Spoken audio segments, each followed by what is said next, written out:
18e chapitre. Conclusion. La perfection du renoncement. Deuxième partie. Verset 41. Brahmana, Kshatriya, Vaishya et Shudra se distinguent par les qualités propres à leur nature respective qu'ils manifestent dans leurs activités sous l'influence des trois gunas, ô vainqueurs de l'ennemi. Verset 42. La sérénité, la maîtrise de soi, l'austérité, la pureté, la tolérance, l'intégrité, le savoir, la sagesse et la piété, telles sont les qualités naturelles que manifeste le brahmana dans l'exercice de ses activités. Verset 43. L'héroïsme, la puissance, la détermination, l'ingéniosité, la générosité, la bravoure au combat et l'art de diriger, telles sont les qualités naturelles dont sont empreintes les actions du kshatriya. Verset 44. L'agriculture, la protection de la vache et le négoce, tels sont les travaux qui incombent naturellement au vaishya. Quant au shudra, il est dans sa nature de travailler et de servir les autres par l'exercice de son labeur. Verset 45. Apprends à présent comment tout homme peut devenir parfait en effectuant le travail conforme à sa nature. Verset 46. S'il adore le Seigneur omniprésent, origine de tous les êtres, l'homme peut atteindre la perfection en exécutant le devoir qui lui est propre. Teneur et portée. Tous les êtres vivants, ainsi que l'enseigne le 15e chapitre, sont d'infimes particules faisant partie intégrante du Seigneur suprême. Le Seigneur est donc à l'origine de tous les êtres, comme le confirme le Vedanta Sutra, Janmadi Asya Yataha. Il est la source même de la vie de chaque être, et comme l'explique le 7e chapitre de la Bhagavad Gita, il est partout présent par le biais de ses énergies, externes et internes. On doit donc l'adorer avec l'ensemble de ses énergies.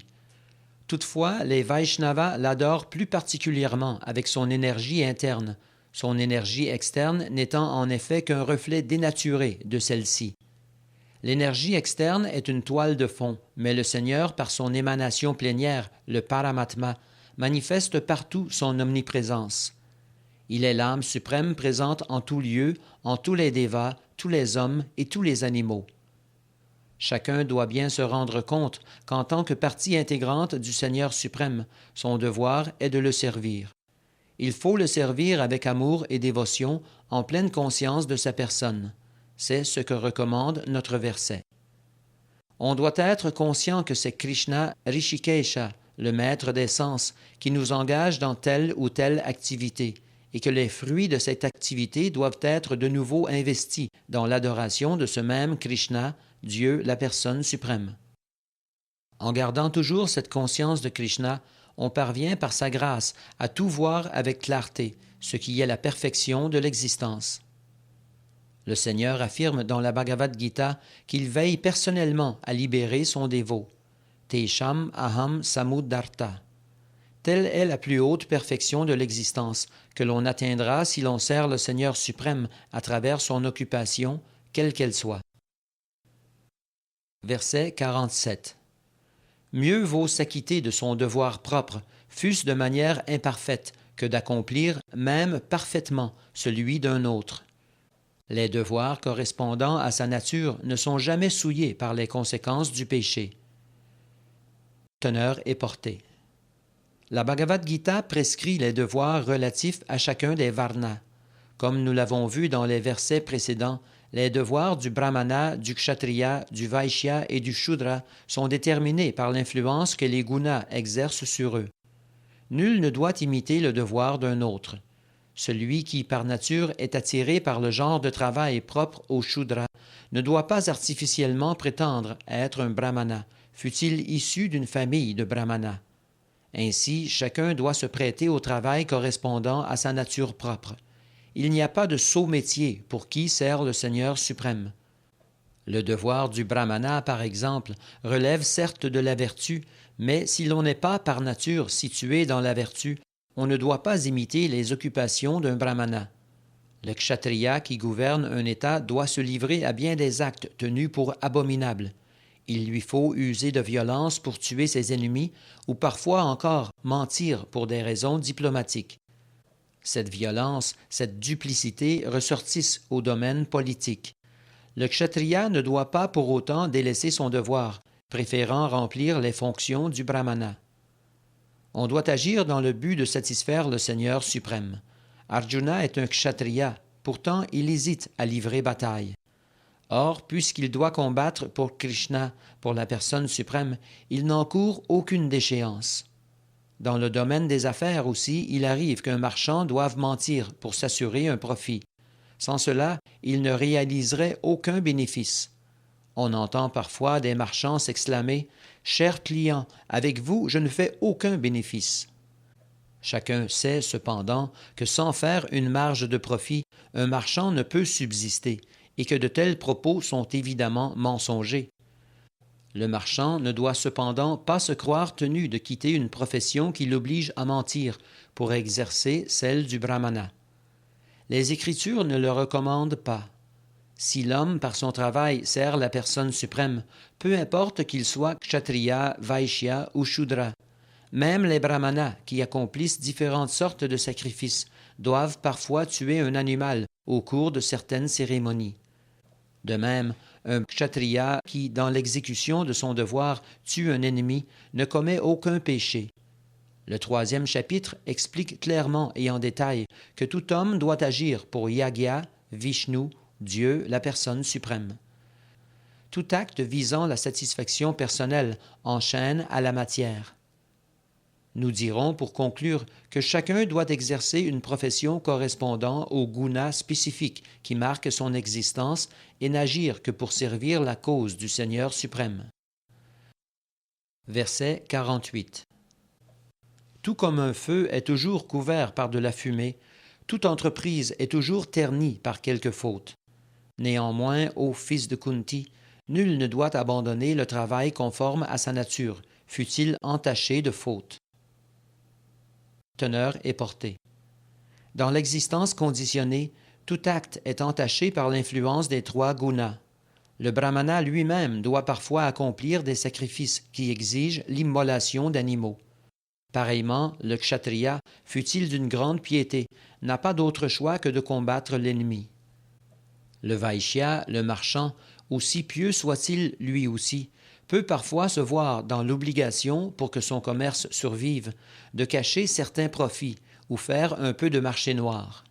Ce sont là des pratiques inévitables. De même, le shudra employé par un mauvais maître devra suivre les ordres parfois condamnables de ce dernier. Cependant, malgré ces imperfections, chacun doit continuer à se plier à son devoir, car il procède de sa nature propre. Ce verset nous offre une belle analogie. Bien que le feu soit pur en soi, il est toujours couvert de fumée. Mais la fumée ne souille pas le feu. Bien que le feu produise de la fumée, il est considéré comme le plus pur de tous les éléments. Le kshatriya qui préfère abandonner ses fonctions pour adopter celles du brahmana n'est en rien assuré qu'elles ne lui imposeront pas également des tâches désagréables. Nous en concluons donc que nul dans l'univers matériel ne peut échapper entièrement aux souillures que lui impose la nature matérielle. L'exemple du feu et de la fumée est fort approprié pour illustrer ce point. Ainsi, lorsqu'en plein hiver on retire une pierre chaude du feu, la fumée peut bien piquer les yeux ou le nez. On est tout de même obligé, malgré ces désagréments, de continuer à faire usage du feu. Pareillement, nul ne doit délaisser son occupation naturelle sous prétexte qu'elle lui occasionne une certaine gêne. Bien plutôt doit-on rester déterminé à servir le Seigneur suprême en persévérant dans la tâche qui nous est assignée au sein de la conscience de Krishna. Telle est la perfection.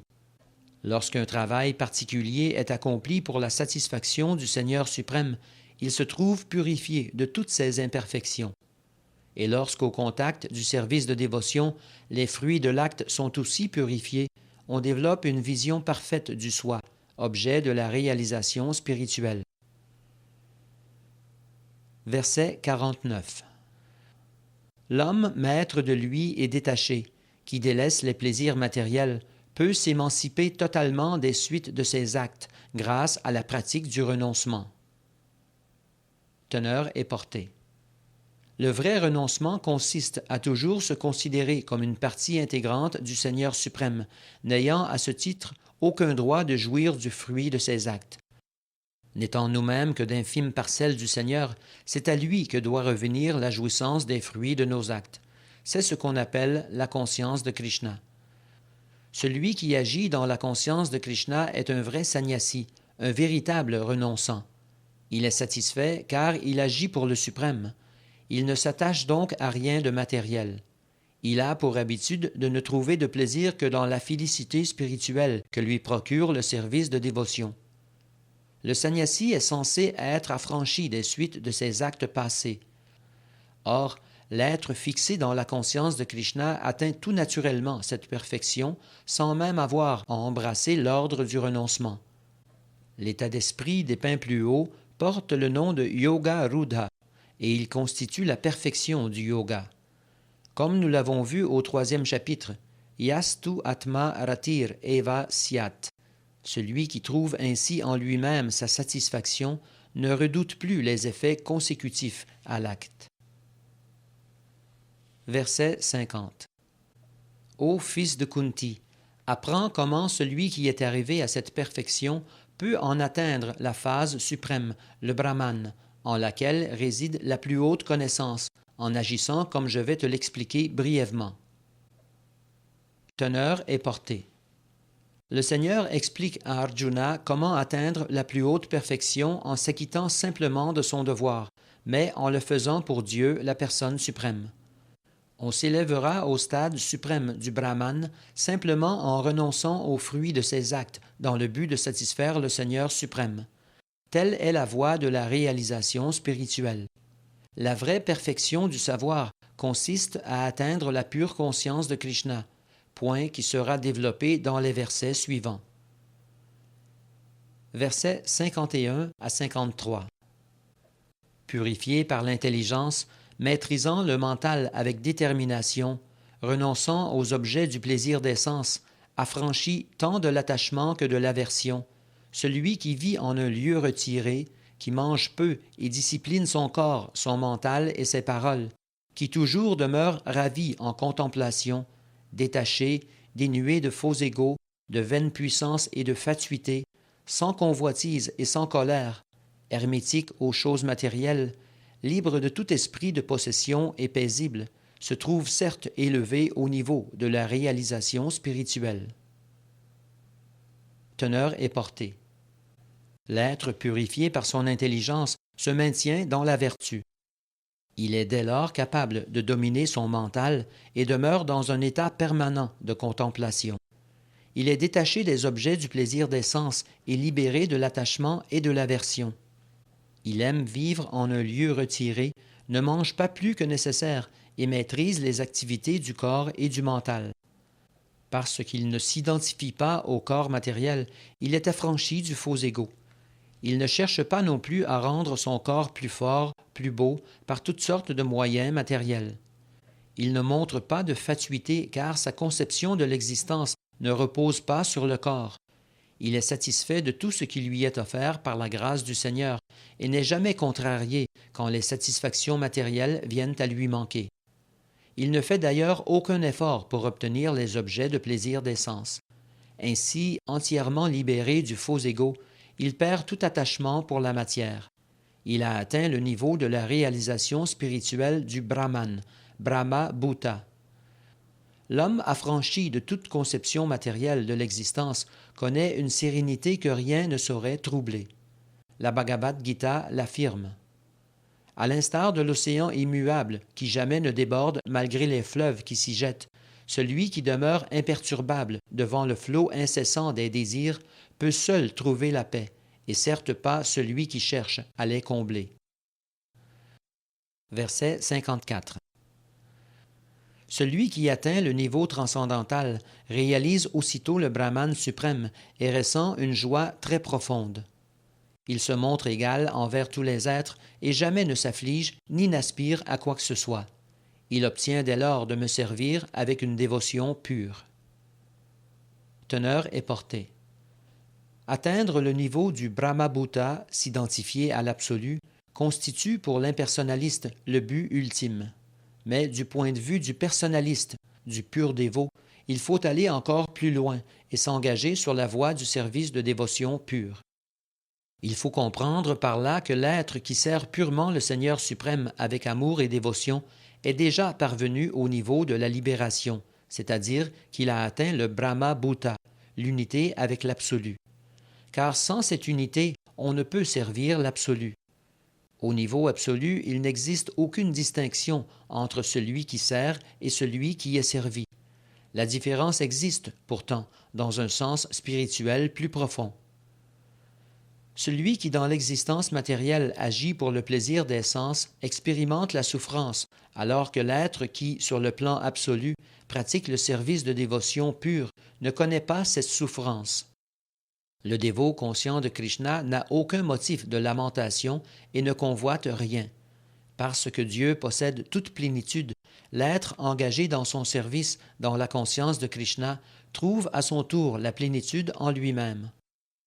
On pourrait le comparer à une rivière dont les eaux auraient été débarrassées de toute impureté.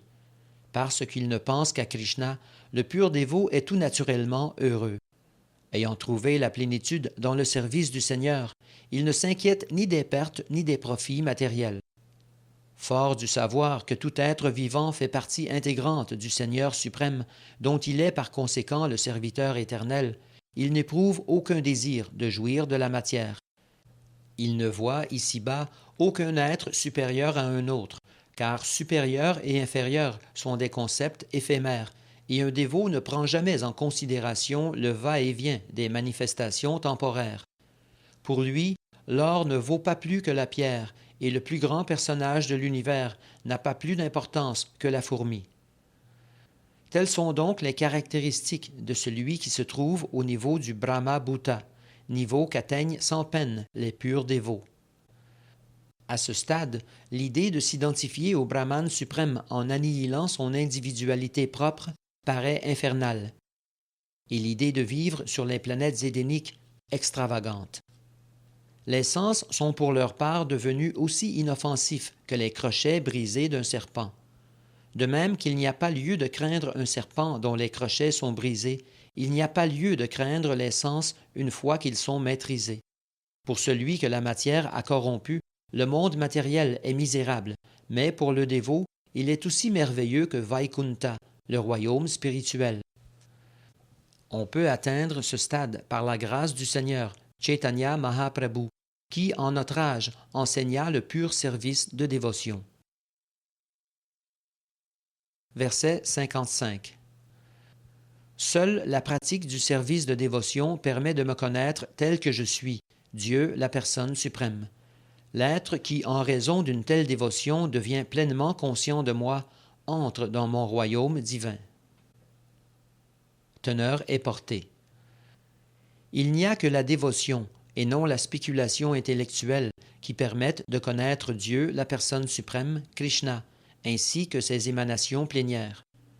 Celui qui désire connaître et comprendre le Seigneur suprême doit adopter le service de dévotion pure et l'accomplir sous la conduite d'un pur dévot. Sinon, la vérité sur la personne suprême lui sera toujours cachée. La Bhagavad Gita indiquait déjà que le Seigneur ne se révèle pas à tous, Naham Prakasha Sarvasya. Ceux qui cherchent à le connaître par la seule érudition ou la seule spéculation intellectuelle échouent. Seul l'être vraiment absorbé dans la conscience de Krishna, dans le service de dévotion, pourra comprendre Krishna tel qu'il est. Les diplômes universitaires ne seront d'aucune aide en la matière. L'être qui possède pleinement la science de Krishna devient éligible pour entrer dans le royaume spirituel, la demeure de Krishna.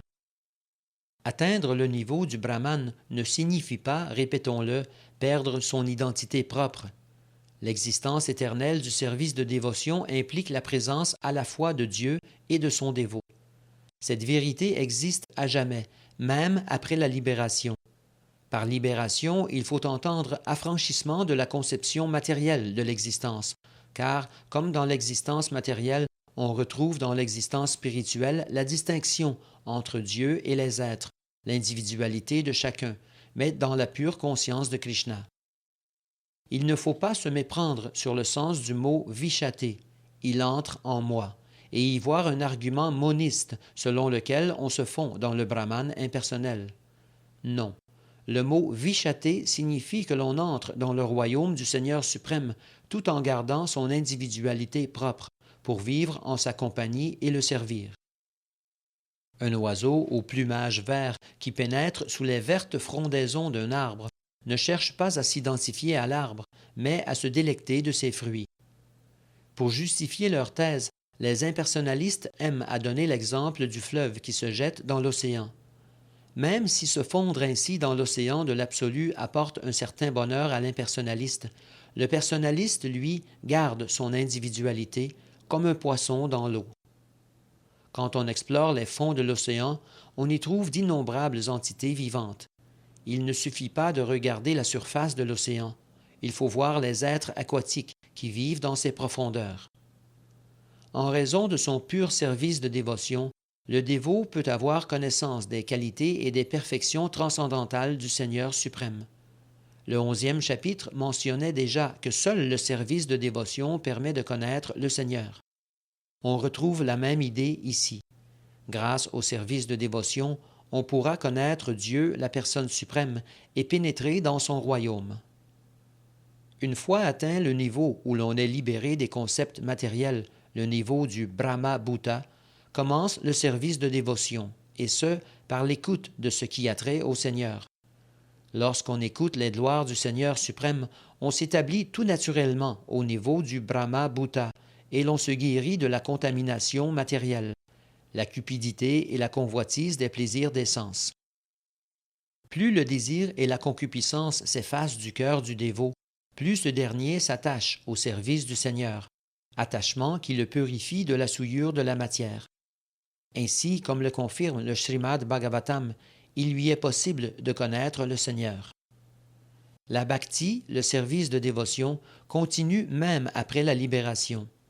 Le Vedanta Sutra corrobore ce point par les mots aprapanat tatrapi hi drishtam. Le Srimad Bhagavatam définit la véritable libération dévotionnelle comme étant le rétablissement de l'identité propre de l'être vivant, son retour à sa position intrinsèque. Ce concept a déjà été expliqué.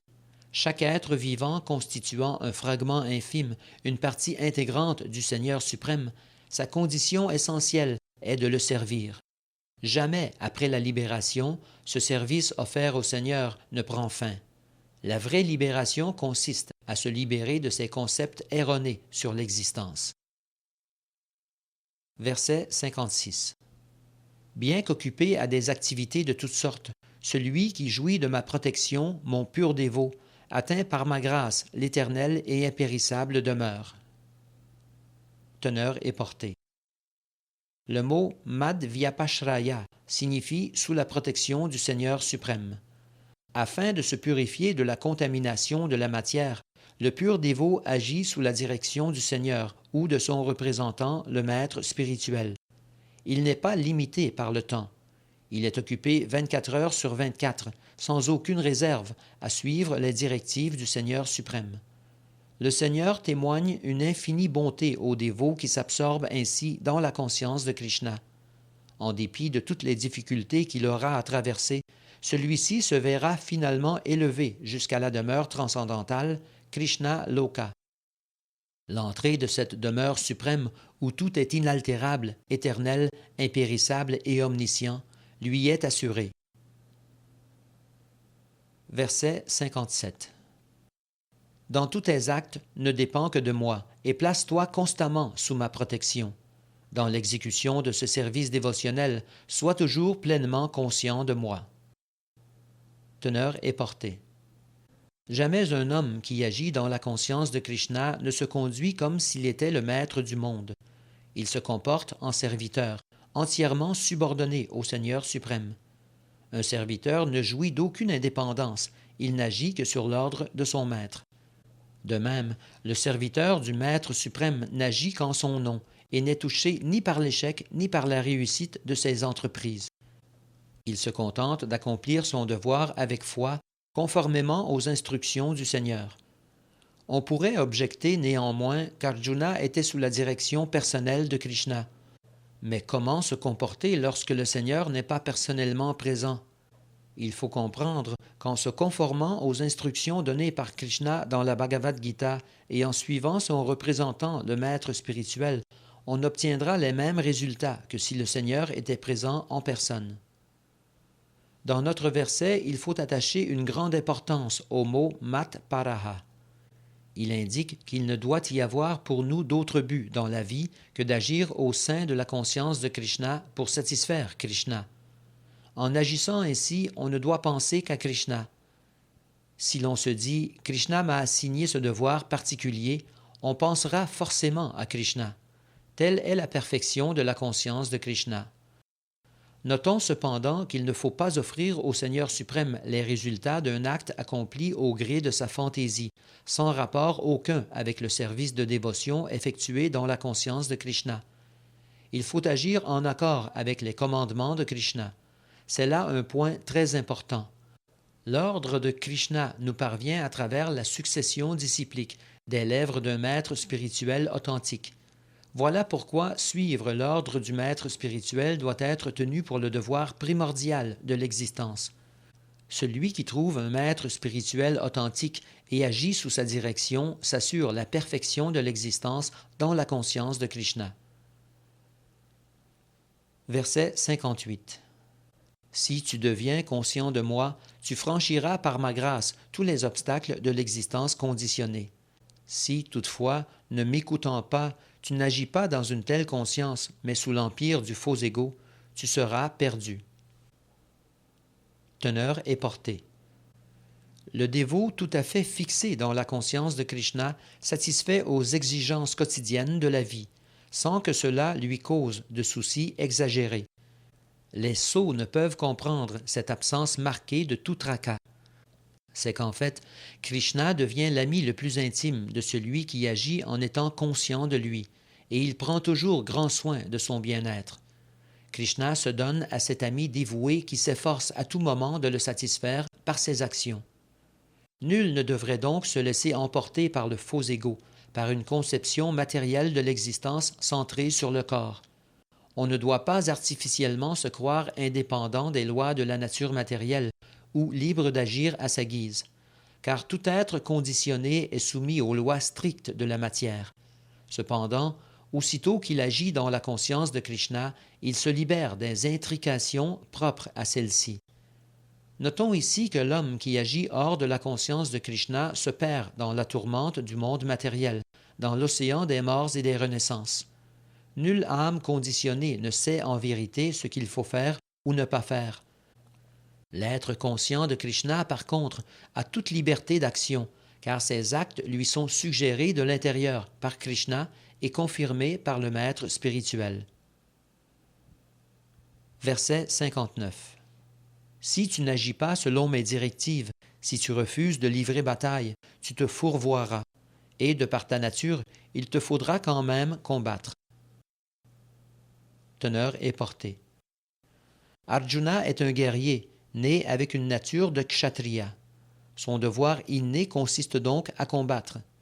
Mais sous l'influence du faux ego, il craint qu'en tuant son précepteur, son grand-père et ses amis, il ne commette un péché dont il devra endurer les conséquences. En fait, il se croit maître de ses actes, capable de décider par lui-même de leurs résultats, bons ou mauvais. Il oublie que Dieu, la personne suprême, est avec lui et l'exhorte à combattre. Cet oubli est caractéristique de l'âme conditionnée.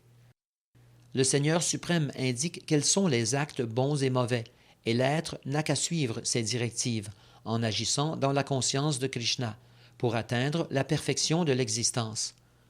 On ne peut connaître notre destin mieux que le Seigneur. La meilleure chose à faire est donc d'agir selon ses instructions. On ne doit jamais négliger l'instruction du Seigneur suprême ou du maître spirituel qui le représente. Il faut exécuter les ordres de Dieu, la personne suprême, sans hésiter, car cela nous protégera en toutes circonstances. Verset 60. Sous l'emprise de l'illusion, tu refuses à présent d'agir selon mes instructions. Mais poussé par ta nature de kshatriya, tu t'y conformeras tout de même, ô fils de Kunti. Teneur et portée. Celui qui refuse d'agir sous la conduite du Seigneur suprême se verra contraint de le faire sous l'empire des gunas qui le conditionnent. Tout le monde est assujetti à une combinaison particulière de modes d'influence de la nature et se trouve forcé d'agir en conséquence. Celui, par contre, qui se plie de lui-même aux instructions du Seigneur devient glorieux. Verset 61. Le Seigneur suprême, ô Arjuna, se tient dans le cœur de tous les êtres, qui sont en quelque sorte placés dans une machine faite d'énergie matérielle. Ainsi dirige-t-il leurs errances à tous. Teneur et portée. Arjuna n'est pas le connaissant suprême. Sa décision de combattre ou de ne pas combattre ne relève donc que de son jugement limité. Krishna a enseigné que l'individu n'est pas suprême. Lui-même, Dieu, dans sa forme de Paramatma, habite le cœur de tous les êtres et les dirige. En changeant de corps, l'être distinct oublie ses actes passés, mais le Paramatma, l'âme suprême, qui connaît le passé, le présent et le futur, demeure témoin de tous ses actes. Ainsi, les âmes conditionnées sont dirigées dans tous leurs actes par l'âme suprême et obtiennent ce qu'elles méritent. Elles sont portées par le corps, lui-même créé par l'énergie matérielle sous la direction de l'âme suprême. Dès que l'être est placé dans un corps, il doit agir selon le conditionnement propre à ce corps. Un homme au volant d'une voiture rapide ira certes plus vite qu'un autre pourvu d'un véhicule plus lent, même si les deux conducteurs sont de même force. Il en est de même des êtres vivants. Sous les ordres de l'être suprême, la nature matérielle façonne pour chaque être un corps particulier qui lui permet d'agir en conformité avec ses désirs passés. Les êtres ne sont pas indépendants. Ils dépendent de Dieu, la personne suprême, car ils demeurent constamment sous son contrôle. Il est donc du devoir de chacun de s'abandonner à lui, ainsi que le commande le verset suivant. Verset 62. Ô descendant de Bharata, abandonne-toi entièrement à lui. Par sa grâce, tu connaîtras la paix absolue et atteindras l'éternelle et suprême demeure. Teneur et portée. Ainsi, l'être vivant doit s'abandonner à la personne suprême, sise dans le cœur de chacun. Non seulement cet abandon le soulagera des souffrances engendrées par l'existence matérielle, mais il atteindra Dieu, l'être suprême. Les textes védiques décrivent le monde spirituel comme étant Tad Vishno Paramam Padam. Puisque le royaume de Dieu s'étend à toute la création, tout ce qui est matériel est en réalité spirituel. Mais ici, les mots Paramam Padam désignent spécifiquement la demeure éternelle, le monde spirituel, Vaikunta. Le 15e chapitre de la Bhagavad Gita enseigne Sarvasya Chaham Ridi Sanivishta. Le Seigneur est dans le cœur de chacun. Ainsi, quand il est recommandé de s'abandonner à l'âme suprême qui se trouve en nous, cela signifie qu'il faut s'abandonner à la personne suprême, Dieu Krishna. Arjuna a reconnu en Krishna le Seigneur suprême.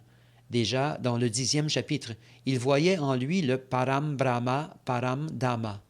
Il avait réalisé que Krishna est Dieu, la personne suprême, l'ultime demeure de tous les êtres, et cela non seulement sur la base de son expérience personnelle, mais aussi sur la foi des déclarations des grandes autorités en matière spirituelle, que sont Narada, Asita, Devala et Vyas. Verset 63. Ainsi t'ai-je dévoilé un savoir plus secret encore. Réfléchis-y mûrement, puis agis comme il te plaira. Teneur et portée. Le Seigneur a déjà exposé la connaissance du Brahma-bhuta à Arjuna. Celui qui est situé au niveau du Brahma-bhuta connaît le bonheur. Parce qu'il a reçu le savoir confidentiel, jamais il ne se lamente ou ne désire quoi que ce soit. Krishna a également révélé la connaissance du Paramatma, de l'âme suprême, qui est aussi connaissance du Brahman, mais à un degré supérieur. Les mots Yatetchasi Tata Kuru, agis comme il te plaira, indique que Dieu n'interfère pas avec le libre arbitre, même minime, de l'être vivant. Dans la Bhagavad Gita, le Seigneur a montré sous tous les angles comment l'être peut améliorer ses conditions d'existence. Le meilleur conseil qu'il a donné à Arjuna est de s'abandonner à l'âme suprême sise en son cœur. Un juste discernement doit nous faire accepter d'agir selon les directives de l'âme suprême, ce qui nous aidera à nous fixer dans la conscience de Krishna, la plus haute perfection de la vie humaine. Arjuna a reçu directement de Dieu, la personne suprême, l'ordre de combattre. Or, dans cet abandon à Dieu, il en va de l'intérêt de l'être distinct, et non de celui du Seigneur lui-même. Avant de s'abandonner, chacun est libre de réfléchir autant que son intelligence le lui permet. C'est la meilleure façon d'accepter les instructions du Seigneur suprême, qu'elles nous parviennent directement ou par l'intermédiaire du maître spirituel, représentant authentique de Krishna.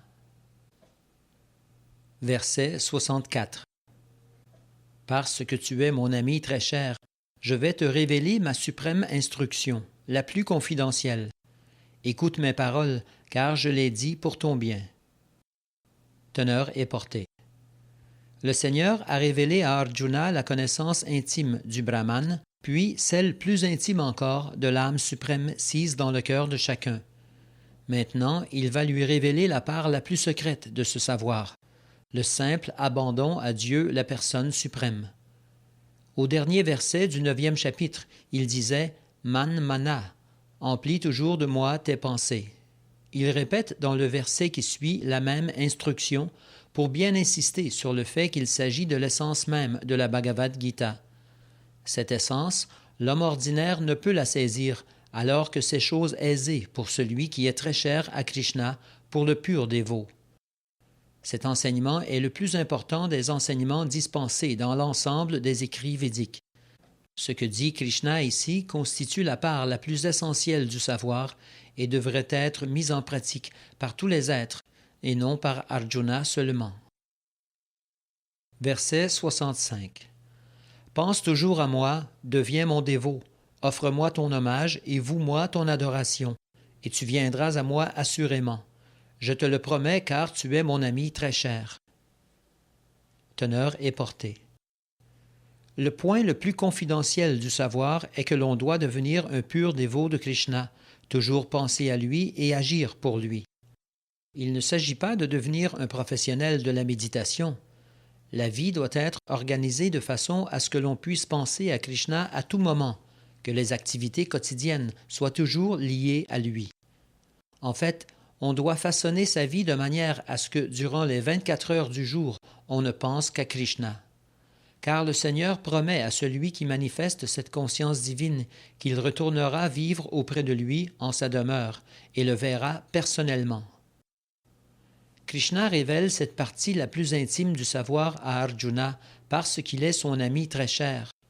Or, quiconque marchera sur les traces d'Arjuna pourra, comme lui, devenir l'ami très cher de Krishna et atteindre une perfection comparable. Ce verset souligne que l'on doit fixer son mental sur Krishna, sur sa forme tenant une flûte de ses deux mains, sur le garçon au beau visage bleuté et aux cheveux ornés de plumes de paon. Plusieurs textes, dont la Brahma Samhita, décrivent Krishna en détail. On doit fixer son mental sur la forme originelle de Dieu, la forme de Krishna, et ne pas même être attiré par les autres formes du Seigneur, comme celles de Vishnu, Narayan, Rama, Varaha, etc. Le dévot ne devrait se concentrer que sur la forme première du Seigneur, qu'Arjuna voyait devant lui. Ainsi, fixer son mental sur la forme de Krishna constitue la part la plus secrète du savoir, que Krishna révèle à Arjuna parce qu'il est son ami très cher. Verset 66. Laisse là toute forme de pratique religieuse et abandonne-toi simplement à moi. Je te délivrerai de toutes les suites de tes fautes. N'aie nulle crainte. Teneur et portée. Le Seigneur a décrit divers aspects du savoir ainsi que plusieurs pratiques religieuses. La connaissance du Brahman suprême et de l'âme suprême, les différents varnas et ashramas, le sannyas, le détachement, la maîtrise du mental et des sens, la méditation, etc. Et à présent, résumant la Bhagavad Gita, il demande à Arjuna de rejeter toutes les voies de la religion qu'il lui a exposées précédemment pour simplement s'abandonner à sa personne. Par cet abandon, Arjuna se verra débarrassé de toutes les réactions consécutives à ses actes coupables, car le Seigneur promet en personne de lui accorder sa protection. Le 7e chapitre enseignait que seul celui qui s'est affranchi de toutes les conséquences de ses péchés peut entreprendre d'adorer le Seigneur, Krishna, ce qui pourrait nous amener à penser qu'à moins d'être libre de toutes les suites de ses fautes, il est impossible d'emprunter la voie de l'abandon au Seigneur. Pour dissiper de tels doutes, notre verset explique que même celui qui n'est pas encore affranchi de toutes les conséquences de ses péchés le sera automatiquement par le seul fait d'adopter la voie de l'abandon à Krishna. Il n'est nullement nécessaire de fournir des efforts acharnés visant à se libérer soi-même des suites de ses actes coupables. Il faut accepter sans hésitation Krishna comme le sauveur de tous les êtres. Avec foi et amour, il faut s'abandonner à lui. Le Hari Bhakti Vilas décrit ce processus d'abandon. Anukulyasya sankalpa pratikulyasya varjanam rakshishyatiti vishvaso goptridve varanam tata atma nikshepa karpanye shadvidha sharanagati. Lorsqu'on suit la voie dévotionnelle, on ne doit respecter que les principes religieux qui conduisent au service dévotionnel du Seigneur. Car même si l'homme remplit le devoir qui lui est assigné en fonction du varna ou de l'ashram auquel il appartient, s'il ne devient pas conscient de Krishna, toutes ses actions auront été vaines. Tout ce qui ne conduit pas à la perfection de la conscience de Krishna doit être évité. On doit aussi être intimement convaincu qu'en toutes circonstances, Krishna nous protégera des difficultés qui se présenteront. Il ne faut donc pas se soucier de la manière dont on va pouvoir maintenir le corps en vie, car Krishna y veille. On doit en plus se considérer sans recours et voir que Krishna est au fondement de son progrès dans l'existence. Car aussitôt que l'on pratique avec sérieux le service dévotionnel en pleine conscience de Krishna, on se trouve purifié de toutes les souillures provenant de la nature matérielle. Il existe toute une variété de pratiques religieuses et de méthodes de purification, telles que le développement de la connaissance, le yoga de la méditation, etc. Mais celui qui s'abandonne à Krishna n'a aucun besoin d'observer tant de pratiques. Ce seul abandon lui évitera des pertes de temps, car il progressera rapidement et se verra libéré de toutes les conséquences de ses fautes. Chacun devrait se sentir attiré par la beauté de Krishna. On le nomme Krishna car il est infiniment fascinant. Grande est la fortune de celui qui éprouve de l'attrait pour la forme magnifique, toute puissante de Krishna. Parmi les différents types de spiritualistes, certains sont attachés au Brahman impersonnel, d'autres à l'âme suprême, etc. Mais ceux qu'attire l'aspect personnel de Dieu et par-dessus tout, ceux qui sont fascinés par la personne suprême dans sa forme de Krishna, sont certes les plus parfaits. Ainsi, le service de dévotion dans la conscience de Krishna constitue la part la plus secrète du savoir et l'essence même de la Bhagavad Gita. Bien que les karma-yogis, les philosophes empiristes, les yogis mystiques et les dévots soient tous des spiritualistes, le pur dévot les surpasse tous. Ici, les mots ma shucha, n'aie nulle crainte, sont lourds de sens. On pourrait en effet hésiter à rejeter toute forme de pratique religieuse pour simplement s'abandonner à Krishna, mais une telle crainte est sans fondement. Verset 67. Ce savoir secret ne doit jamais être dévoilé aux hommes qui ne sont pas austères et dévoués, qui ne se consacrent pas au service de dévotion ou à ceux qui m'envient. Teneur et portée. Les hommes qui n'ont pas accompli les austérités propres aux différentes observances religieuses, qui n'ont jamais essayé de pratiquer le service de dévotion dans la conscience de Krishna, qui n'ont jamais servi un pur dévot, et plus spécialement les hommes qui prennent Krishna pour un personnage historique ou jalousent sa grandeur, ne doivent pas recevoir ce savoir confidentiel. On voit pourtant parfois des personnes démoniaques qui envient Krishna et lui rendent un culte inapproprié, commenter la Bhagavad Gita de manière inauthentique et dans un but lucratif. Quiconque désire vraiment connaître Krishna doit se garder d'entendre de tels commentaires. En fait, ni la Bhagavad Gita ni Krishna ne peuvent être compris de ceux qui sont enclins à jouir des plaisirs matériels, ni même de ceux qui suivent les principes énoncés par les écritures védiques, mais qui ne sont pas dévots. Quant à ceux qui se présentent comme tels, mais ne font rien de conscient de Krishna, eux non plus ne peuvent comprendre Krishna.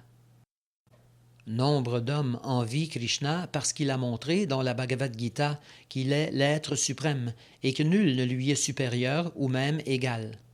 On ne doit pas dévoiler à ces hommes le savoir que contient la Bhagavad Gita, car ils ne sauraient l'appréhender correctement.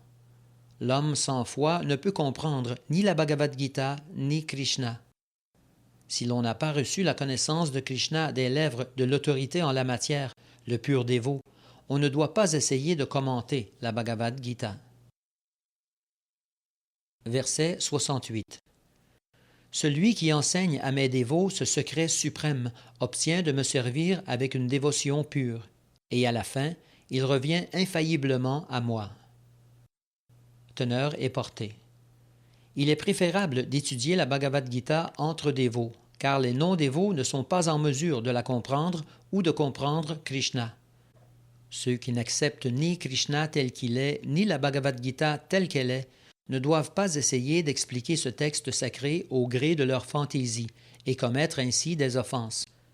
La Bhagavad Gita ne doit être présentée qu'à ceux qui sont prêts à accepter que Krishna est Dieu, la personne suprême.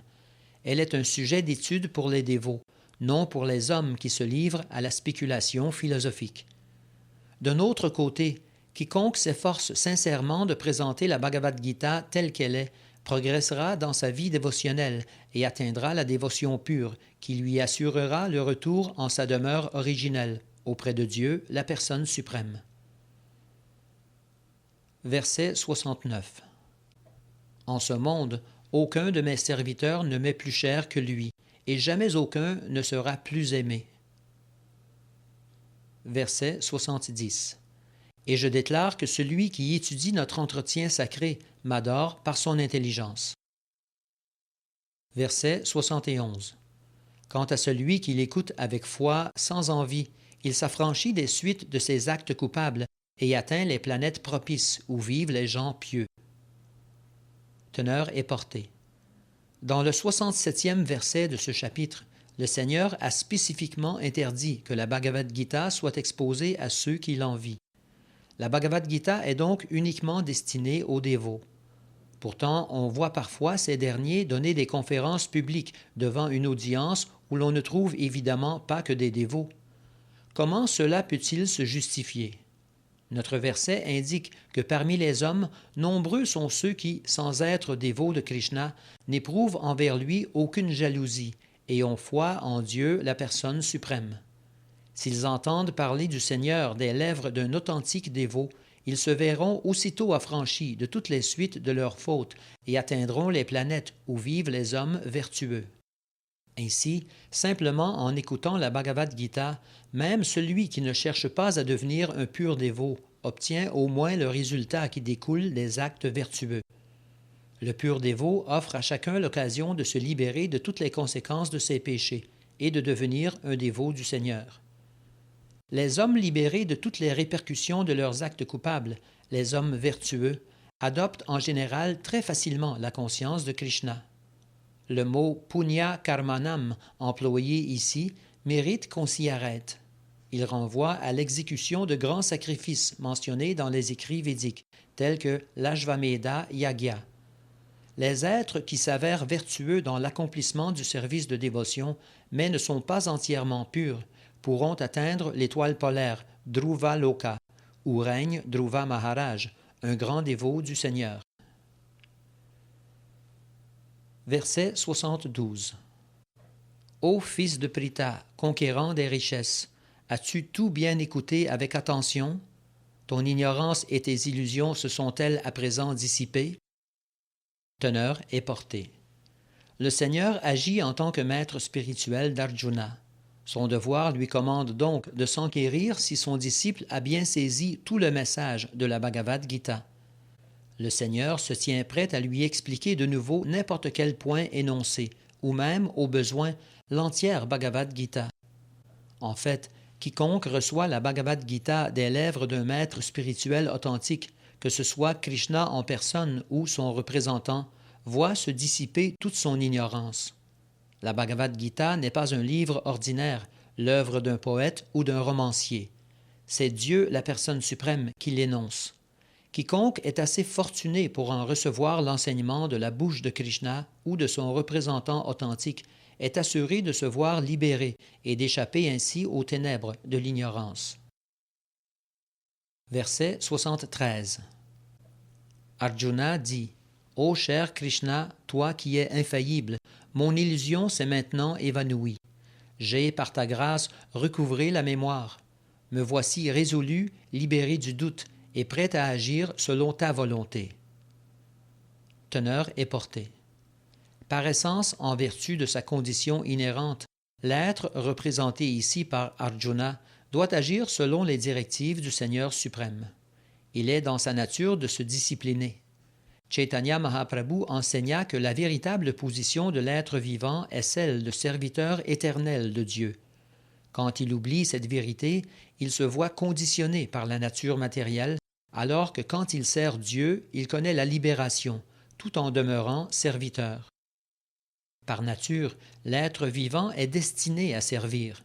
Il devra donc soit servir Maya, l'illusion, soit Krishna, le Seigneur. S'il sert le Seigneur, il vivra dans sa condition normale, mais s'il choisit de servir l'énergie externe, l'énergie illusoire, il demeurera captif de la matière. Lorsqu'il est sous l'emprise de l'illusion, l'être est toujours occupé à servir, mais dans le cadre du monde matériel. Bien qu'il soit enchaîné par sa concupiscence et ses désirs, il continue pourtant à se croire le maître du monde. C'est ce qu'on appelle l'illusion. Lorsque l'être est libéré, son illusion se dissipe et il s'abandonne volontairement à l'être suprême pour agir selon ses désirs. La dernière illusion, le dernier piège que Maya tend à l'être, consiste à lui faire croire qu'il est Dieu. L'être croit alors vraiment qu'il n'est plus une âme conditionnée, mais bien Dieu en personne. Sa sottise est si grande qu'il ne se demande pas même comment lui, qui est Dieu, a pu être sujet au doute. Une telle pensée n'effleure même pas son esprit. Aussi dit-on qu'il s'agit là du dernier piège de l'illusion.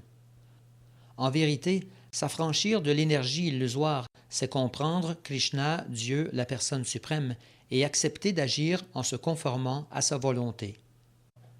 Dans notre verset, le mot « moha » revêt une grande importance. Il désigne ce qui s'oppose au savoir.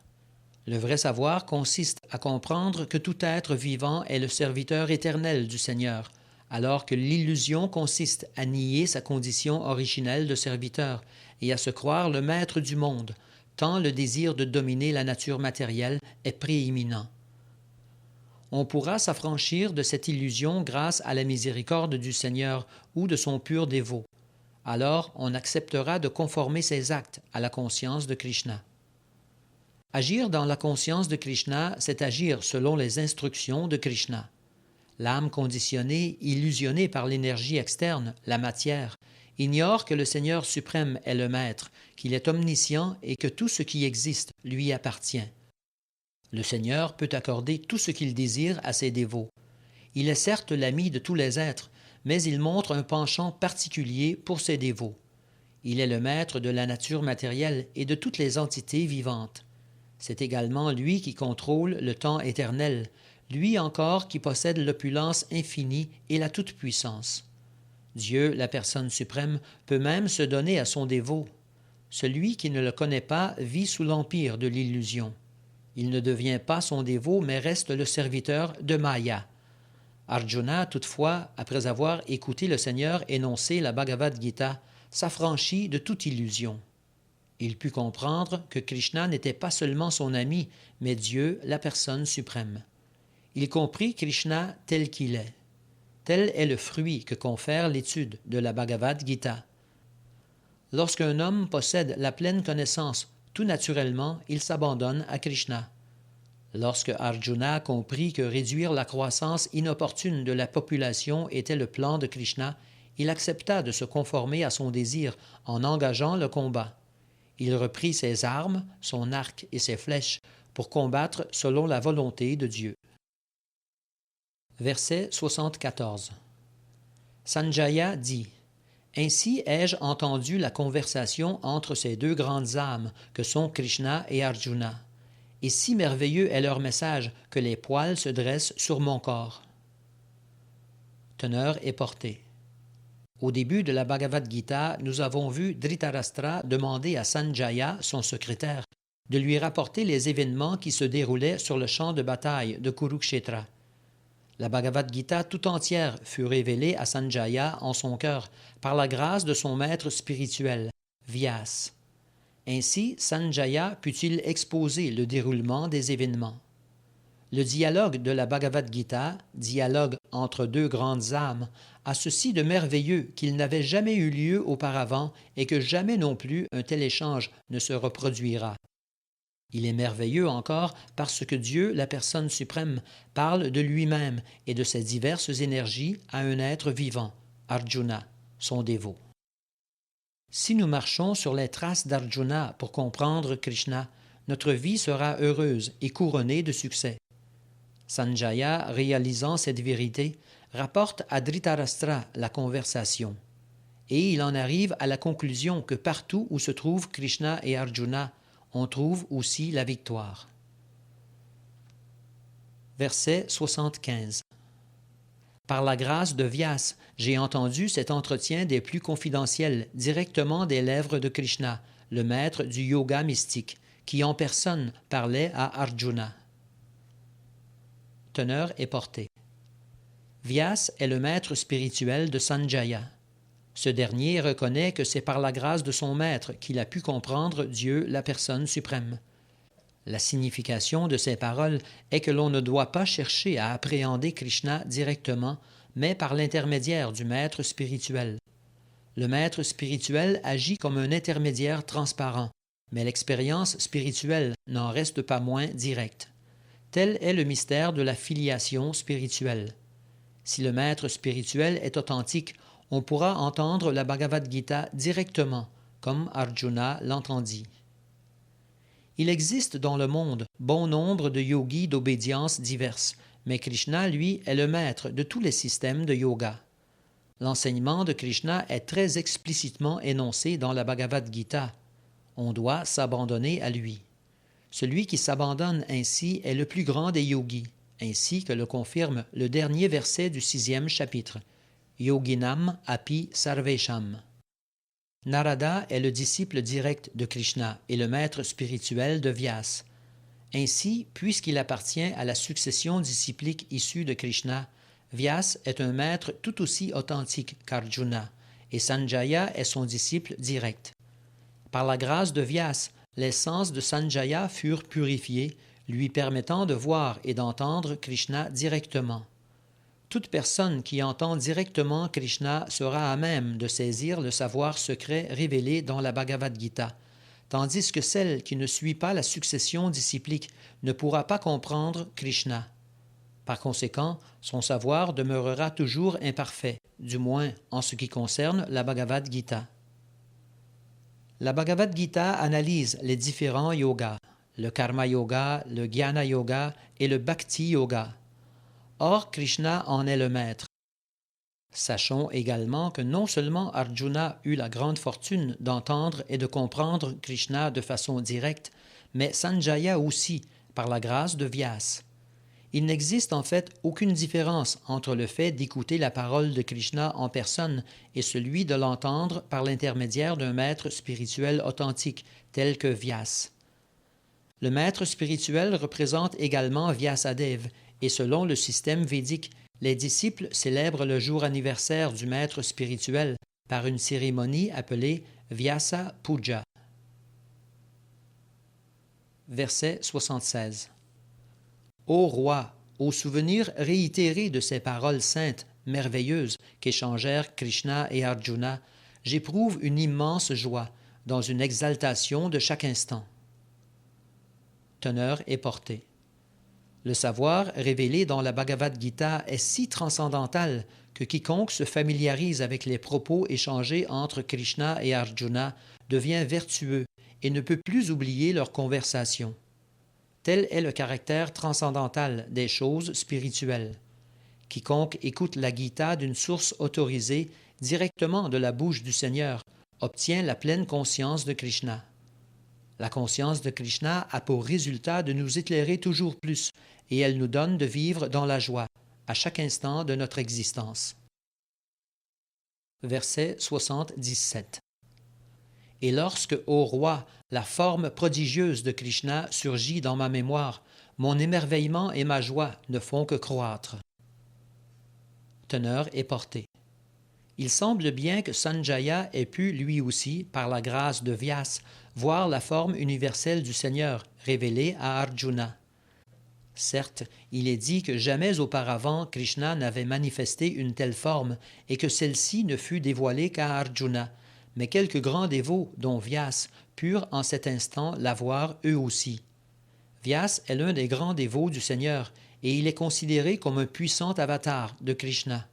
Il put donc révéler sa vision à son disciple Sanjaya, lequel, se souvenant encore et encore de la forme merveilleuse dévoilée par Krishna à Arjuna, en ressent une joie immense, toujours accrue. Verset 78. Là où sont réunis Krishna, le maître de tous les yogis, et Arjuna, l'archer sublime, là règne incontestablement l'opulence, la victoire, la puissance formidable et la moralité. Telle est ma pensée. Teneur et portée. La Bhagavad Gita commençait par une question de Dhritarashtra. Ce dernier espérait que ses fils, avec l'assistance de grands guerriers tels que Bhishma, Drona et Karna, remporteraient la victoire. Il s'attendait à ce que son camp triomphe. Cependant, après lui avoir décrit la scène du champ de bataille, Sanjaya déclare au roi « Tu espères la victoire, mais voici ma pensée. Là où se trouvent Krishna et Arjuna se trouve également la bonne fortune. » Il lui montre ainsi de façon directe qu'il ne doit pas s'attendre à obtenir la victoire. La victoire sera du côté d'Arjuna, puisque Krishna est dans son camp. En acceptant de conduire le char d'Arjuna, Krishna manifeste une autre de ses opulences divines, le renoncement, qu'il montra d'ailleurs en nombre d'occasions, lui le maître du renoncement. Ce sont en fait Duryodhana et Yudhishthira qui s'opposent dans la bataille de Kurukshetra. Arjuna ne fait que porter assistance à son frère aîné Yudhishthira. Parce que Krishna et lui se trouvent du côté de Yudhishthira, la victoire de ce dernier est assurée. La bataille a pour objet d'établir qui sera empereur du monde, et Sanjaya prédit ici que le pouvoir passera aux mains de Yudhishthira, qui, après avoir remporté la bataille, verra sa prospérité s'accroître de plus en plus. Car non seulement il est droit et pieux, mais c'est, de surcroît, un homme de très haute moralité. De toute sa vie, il n'a proféré un seul mensonge.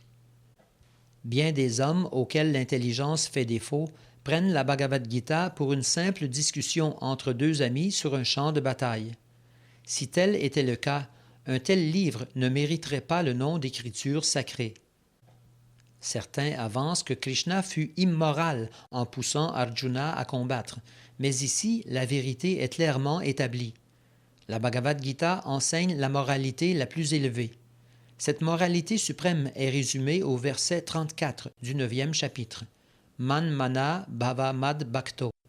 On doit devenir un dévot de Krishna, et l'essence de toute religion est de s'abandonner à lui. Sarvadharman parityajya mam ekam sharanam vraja. La Bhagavad Gita constitue donc la voie suprême de la religion et de la moralité. Toutes les autres voies purifieront celui qui les emprunte ou le mèneront à la voie suprême de la Bhagavad Gita.